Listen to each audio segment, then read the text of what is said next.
Hello humans! Today we're talking about 3 different ways muscularly to activate and vibrate the false vocal folds. This is nerdy. This is not like 3 options, imagine you're a moose.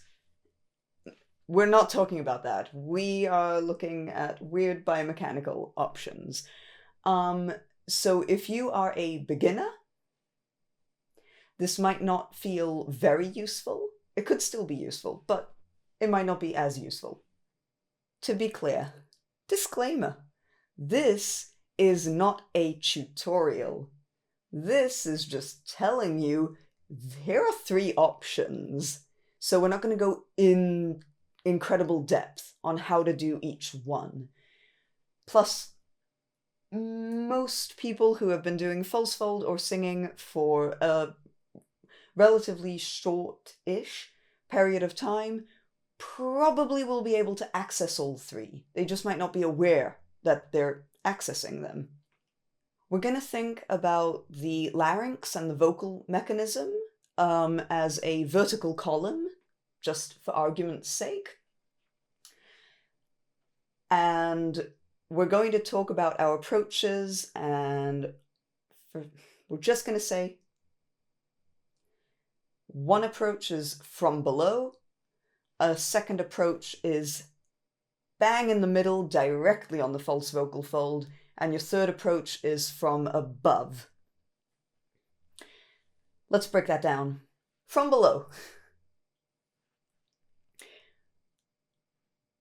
Let's say this is biomechanically the breath-dominant way of accessing and vibrating your false vocal folds. That is your basically, you know all those tutorials way back when? I don't even know if this is still happening, but way back when, in the good days, when the tutorials were really bad, and everyone on the internet was saying, sigh, sigh, sigh into a growl, or groan. That's this approach. Yay! Nothing wrong with this approach, but that's what that is. So it's relying on the breath in order to vibrate the false vocal folds. So the false vocal fold vibration could end up being more passive rather than active, depending on the individual and the exact balance and the coordination, but, you know, variability from human to human. So that's your breath dominant from below approach. So the major pro, pretty relaxed. Definitely more relaxed. Or definitely wider and more flubbery than your other 2 approaches. Your major con? Okay, so one complaint that I have is you are likely to go into a breath distortion instead of a false fold distortion. Breath, false fold, not the same in any capacity. And yes, we can hear the difference. And you can get a really beautiful breath distortion or a really beautiful breath dominant distortion. I would argue they are the nicest ones, but whatever. So while that's like one caveat and one consideration, and if you want a little bit more on that, watch that weird old video that I have on breath distortion versus false fold distortion. Yay. But the major downside, so the major con of this approach is the duration of your phrase. For anyone who has done this and done this approach, you know that this is going to last a second, maybe 2 seconds when you first start it. If you have invested a lot of time and you've done it a lot, you know that you can do like an average length of phrase. You can definitely do 8 counts, probably 12, maybe even more. but it's not gonna last as long as other approaches. So that's the downside. Second approach, bang on the middle, the muscle inside your false vocal folds, active distortion, not passive. We like. This is your Mongolian throat singing, and what the beatboxing guys do. So this is your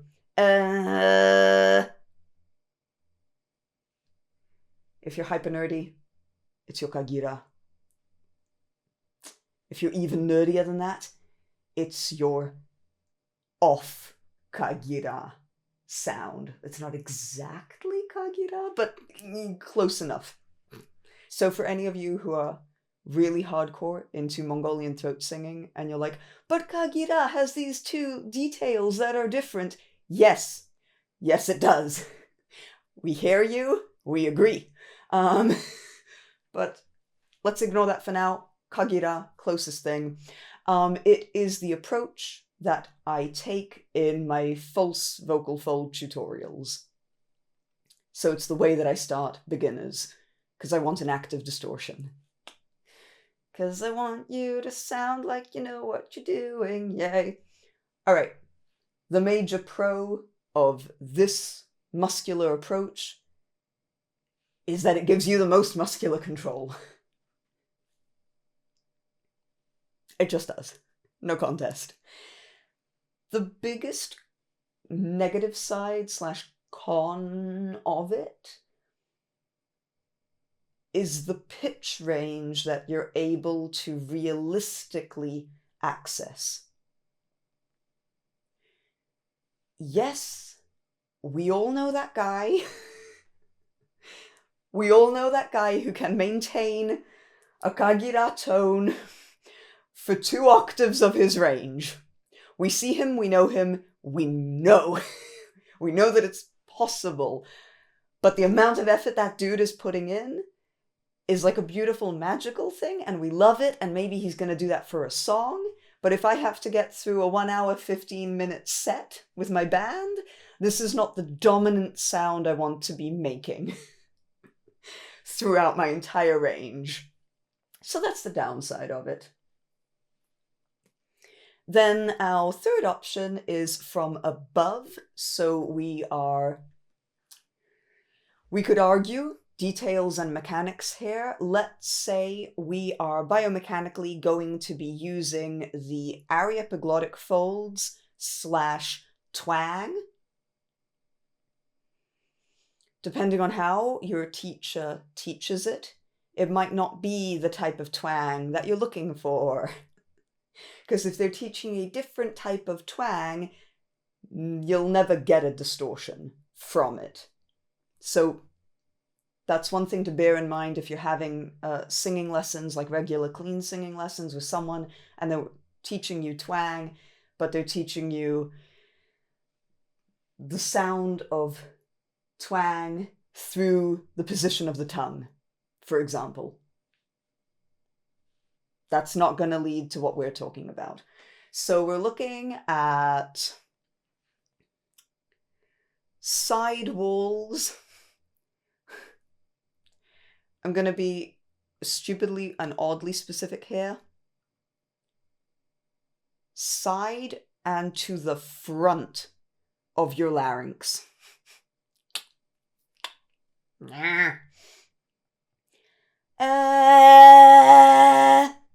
This is how you get light distortions. This is how you get fuzzy sounds. This is how you can get grit. Yada, yada, yada, yada, yada. And this is also one element that you might be missing if your favorite singer is American or Australian, because they probably have more twang in their accent, therefore more twang that's just occurring without them realizing it in their growl, but you might not have enough if, let's say, you happen to be a Greek person. Hi! So putting that out there, that's a thing. Major pro of this approach is that you can really control the exact degree and percentage of distortion that you can get in the sound. As I said, you can end up getting like a little fuzzy pss. You can end up getting really heavy distortion. You can kind of squeeze in and out to a greater extent than you can with other approaches. And you can also maintain the clean tone really audibly if that is something that you wanted to do. Major con of this one?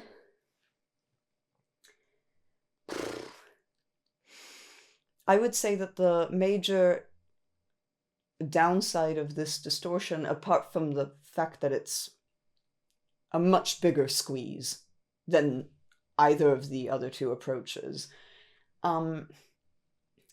it takes a lot of time to get the muscular balance of this coordination right. So usually this is the kind of coordination that you find it in the first lesson, you get the distortion, everything is going, but it takes so long. It takes so long before someone is like, yay, I want to do this muscular movement for a really prolonged period of time at a live show.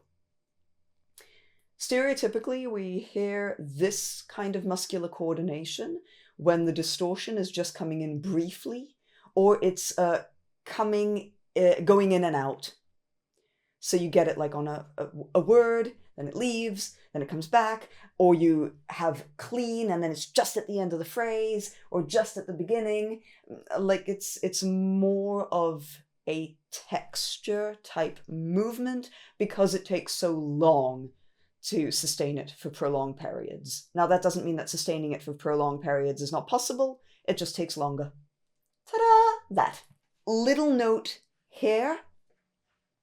These three approaches, so from below, breath dominant, bang in the middle, muscular engagement of the false vocal folds, bang in the middle, muscular engagement of the false vocal folds, from above, squidge in, epilarynx, aryepiglottic folds, the upper area of your larynx, until the false vocal folds are passively brought into the airstream and start vibrating, either passively or actively, depending on the exact sound that you like.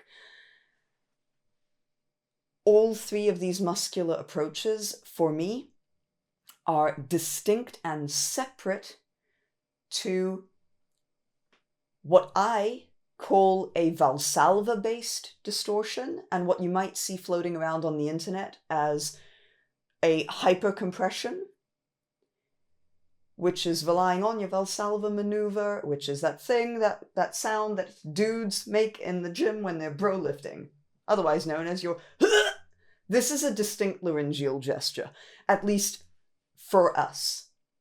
For some people, they might think that the twang approach and the Valsalva approach are the same mechanically, but any human being who sings with distortions will tell you no. Very different. Very muscularly distinct. And that's all we care about. We just care about, do they fall in the same umbrella for you as the singer? So that's a little note. If I've noticed in recent years, which has made me extremely happy, that there's been a bigger overlap between people who have been watching my YouTube channel and Tony's YouTube channel, which I will link because he's awesome. We love Tony. We've always loved Tony. But yeah, so, and what he calls hypercompression, we're not talking about that. None of those three options. For me, it is a completely distinct, separate category that will give you very different sounding screams. That. Yay! So there you go. Those are your three ways to activate false vocal folds. Yay! That is all for now. Any questions, as always, put them in the comments. At some point in life, I will get back to you. And if you want to hop on my Patreon, come join us. And then you can get really, really nerdy, if you want to, about this kind of stuff. Because I just kind of let people just direct things wherever they want to go. And if they want to go super, super nerdy, but they only want to do it like through private DMs, that's great. If they want to publicly go nerdy with everyone, we do that too. So yeah, ta-da! That is all for now. Bye!